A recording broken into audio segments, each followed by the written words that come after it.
بسم الله الرحمن الرحيم.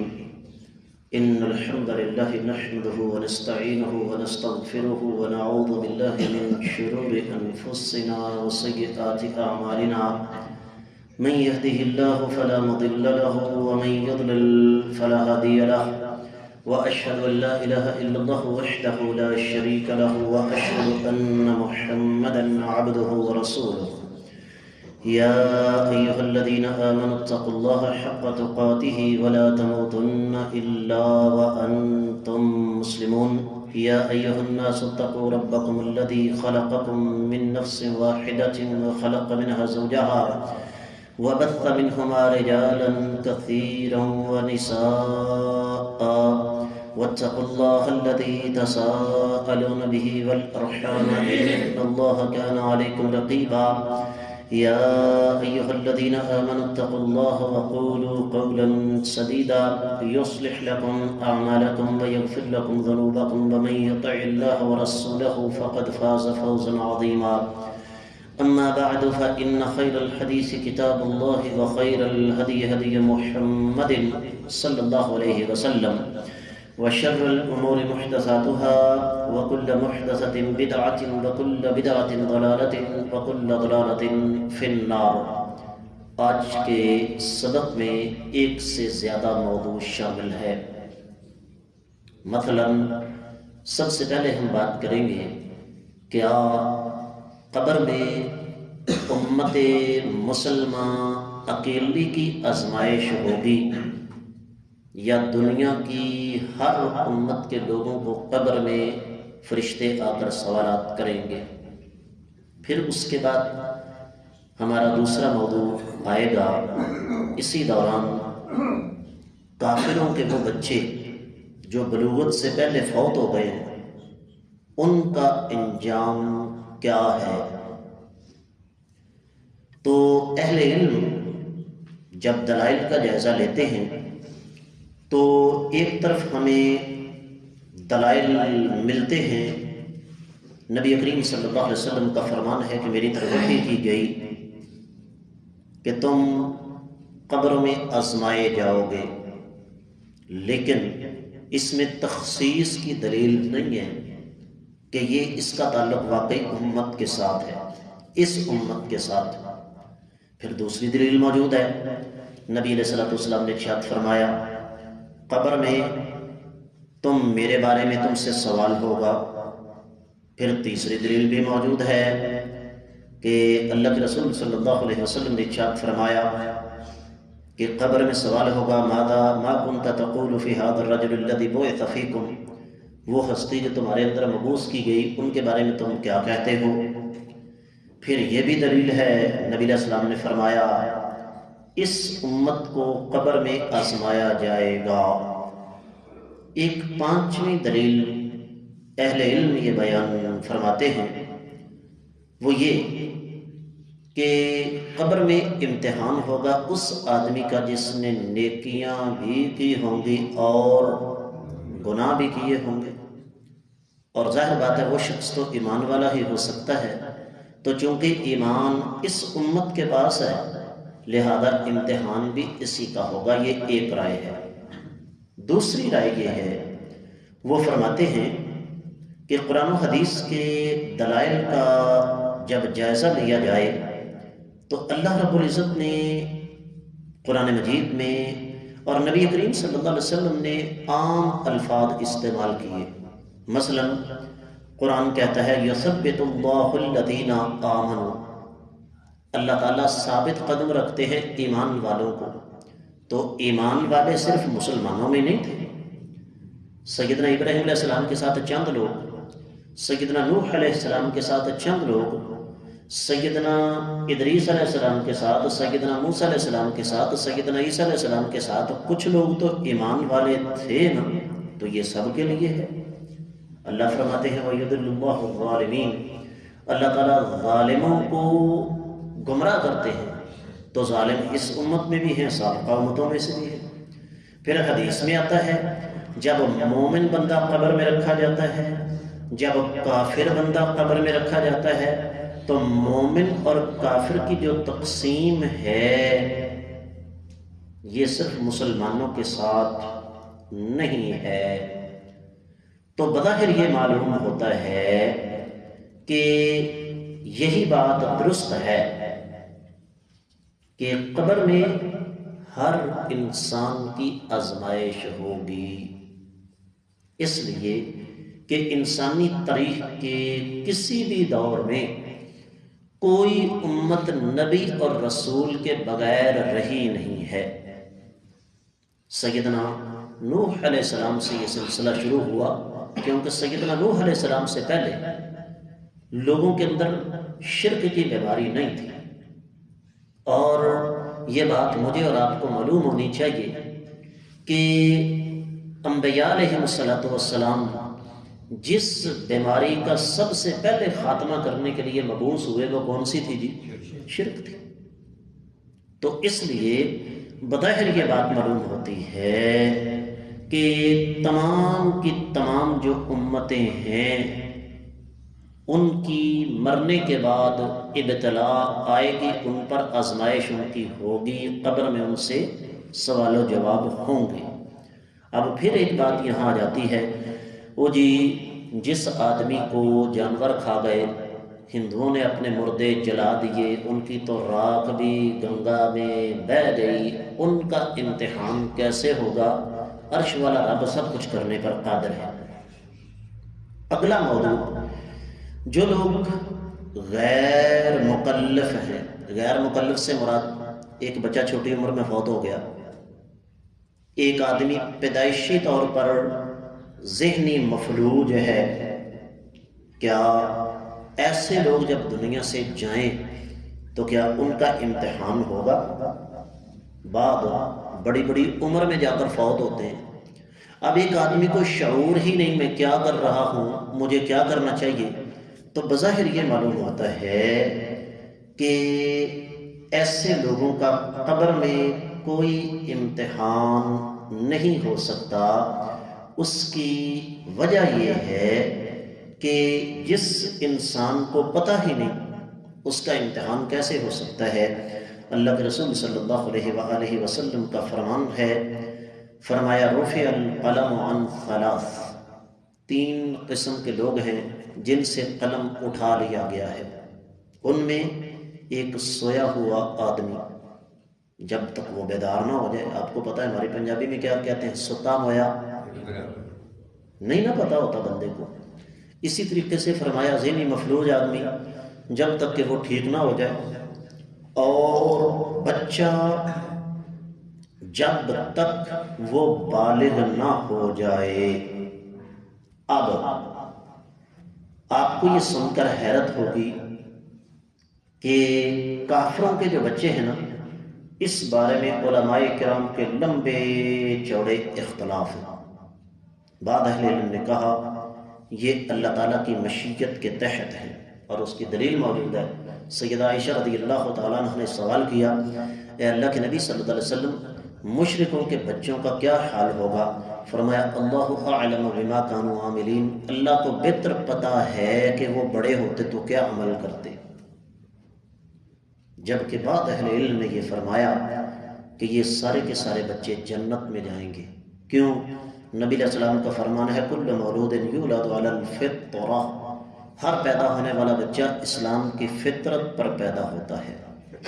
بعض نے کہا کہ وہ اپنے والدین کے ساتھ ہوں گے، بعض نے کہا قیامت والے دن اللہ تعالیٰ کافروں کے بچوں کو مٹی بنا کے اڑا دیں گے، بعض نے کہا ان بچوں کو جنت اور جہنم کے درمیان برزخ میں رکھا جائے گا، بعض نے کہا کہ یہ بچے قیامت والے دن جنتیوں کے خادم ہوں گے۔ اور اس قول میں سب سے زیادہ جان نظر آتی ہے، اور بعض کو پتہ نہیں بچوں سے کیا دشمنی تھی، کہنے لگے کافروں کے بچے بھی جہنم میں جائیں گے۔ بعض نے کہا کہ اس مسئلے میں خاموشی اختیار کی جائے، کیونکہ اس کا تعلق ہماری عملی زندگی کے ساتھ نہیں۔ کافروں کے بچے جنت میں جائیں جہنم میں جائیں، ہمیں سے کچھ لینا دینا ہے نہیں ہے۔ اس کے بعد بات آگے چلاتے ہیں۔ انسانوں کی 3 قسمیں ہیں۔ پہلی قسم اللہ کے ماننے والے، دوسری قسم اللہ کے باغی، اور تیسری قسم درمیانے درجے کے مسافر، منافق۔ منافقین کا پتہ ہے نا، نہ ادھر اور نہ ادھر۔ جب دیکھا کافروں کو چھتر پڑنے لگے ہیں فوراً مسلمانوں کے ساتھ مل جائے، اور جب دیکھا کہ مسلمانوں کا معاملہ تھوڑا سا ڈھیلا پڑنے لگا ہے فوراً کافروں کی گود میں جا کر بیٹھ گئے۔ تو صحیح بات یہ ہے کہ یہ جو قبر کی آزمائش ہے، اس بارے میں بڑے بڑے اہل علم اس طرف گئے ہیں، وہ کہتے ہیں کہ مومن اور منافق جو ہے اس کی آزمائش تو قبر کے اندر پکی ہے۔ تو اور چونکہ کافر جو ہے اس کا کوئی نیک عمل ہے ہی نہیں، اس وجہ سے اس کی آزمائش کی ضرورت ہی نہیں، یہ بحث یہیں پہ ختم ہوتی ہے۔ تو اب تک کی ہماری جو گفتگو تھی اس کا تعلق تھا قبر کے فتنے سے، یعنی قبر میں جو امتحان ہوگا۔ اب آتے ہیں اگلے موضوع کی طرف، اور وہ ہے قبر کی نعمتیں اور قبر کا عذاب۔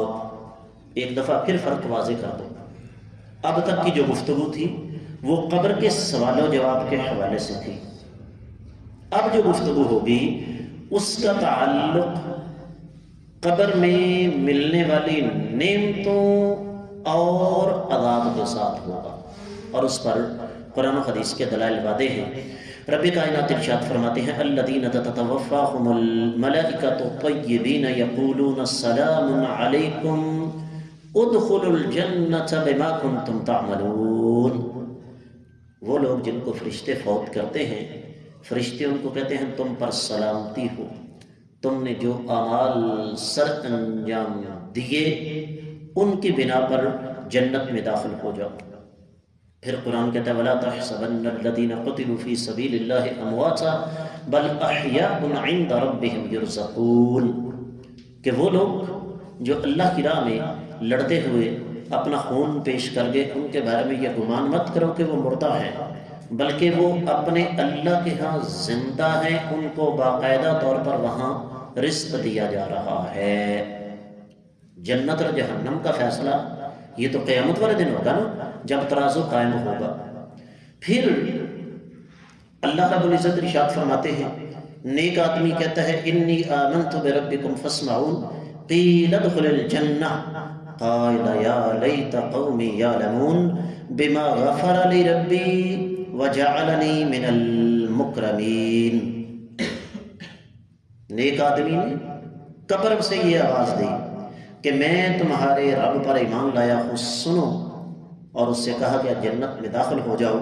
وہ بندہ کہے گا اے کاش کہ میری قوم کو پتہ چل جاتا میرے رب نے مجھے مغفرت کے کون کون سے خزانے عطا فرمائے ہیں، اور مجھے اللہ تعالیٰ نے کون کون سی عزت عطا فرمائی ہے۔ اس پر اور بھی بہت ساری آیات مبارکات ہیں۔ اب دوسری طرف آ جائیے، قبر کے عذاب کی طرف۔ اس پر سب سے پہلے تو میں آپ کو بتا دوں کہ الحمدللہ ہمارے 2 سے زیادہ خطبہ ہے جمعۃ المبارک ہمارے چینل پر موجود ہیں۔ قبر کے عذاب کے 1 درجن سے زیادہ قرآنی دلائل اور قبر کے عذاب کی احادیث باقاعدہ مستقل جمعے کے خطبے ہیں۔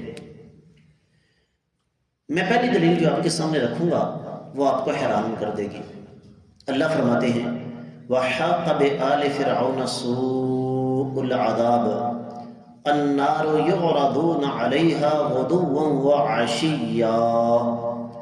فرعون اور اس کے حواریوں کو عذاب ہو رہا ہے، صبح و شام ان پر آگ پیش کی جاتی ہے۔ فرعون کی لاش کہاں ہے؟ مصر کے عجائب گھر میں، اور مصر کا عجائب گھر 24 گھنٹے کھلا رہتا ہے۔ قرآن کہہ رہا ہے کہ ان کو عذاب ہوتا ہے۔ جو شخص قرآن کا انکار کرے وہ دائرہ اسلام سے خارج ہو گیا۔ قرآن کہتا ہے عذاب ہوتا ہے، ہمارا بھی عقیدہ ہے کہ عذاب ہوتا ہے، ہمیں نظر کیوں نہیں آتا؟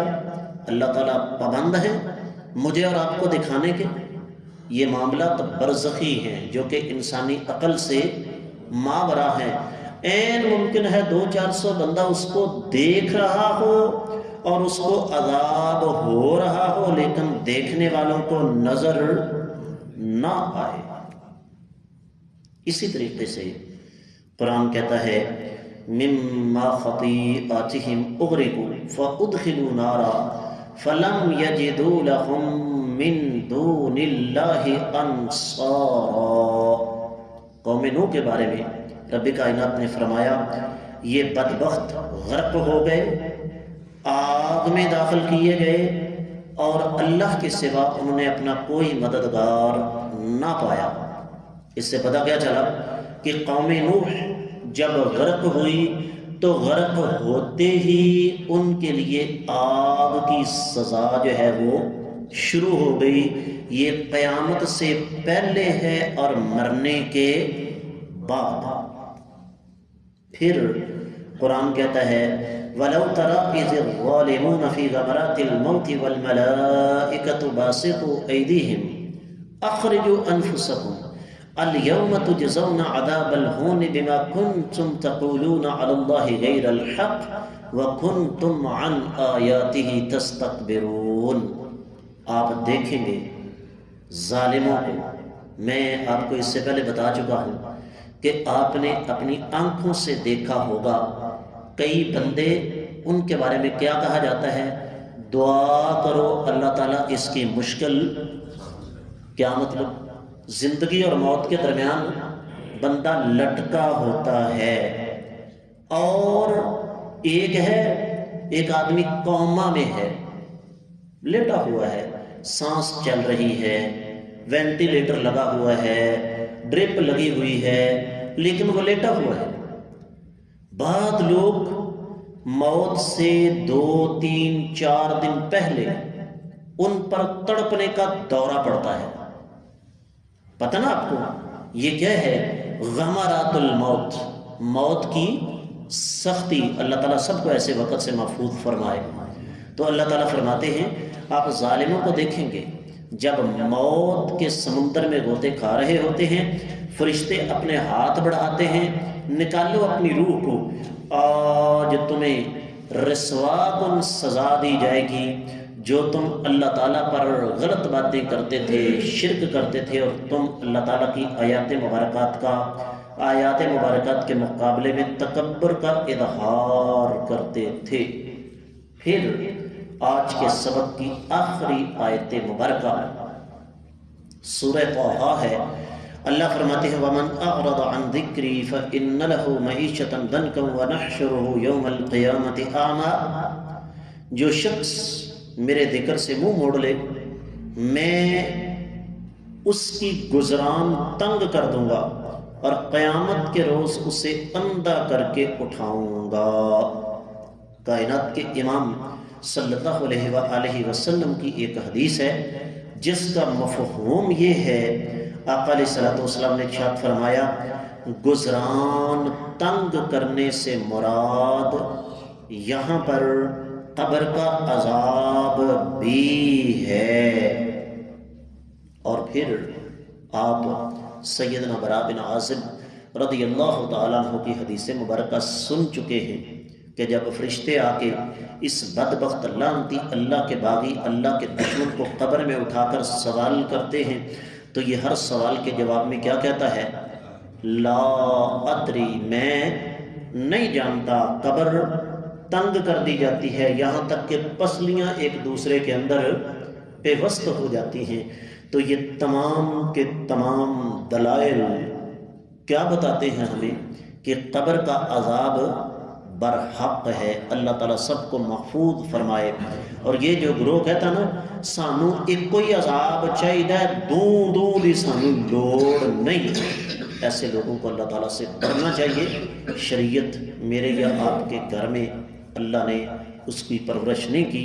باقی انشاءاللہ کل کے سبق میں اللہ تعالیٰ ہمیں سمجھ کر عمل کرنے کی توفیق عطا فرمائے۔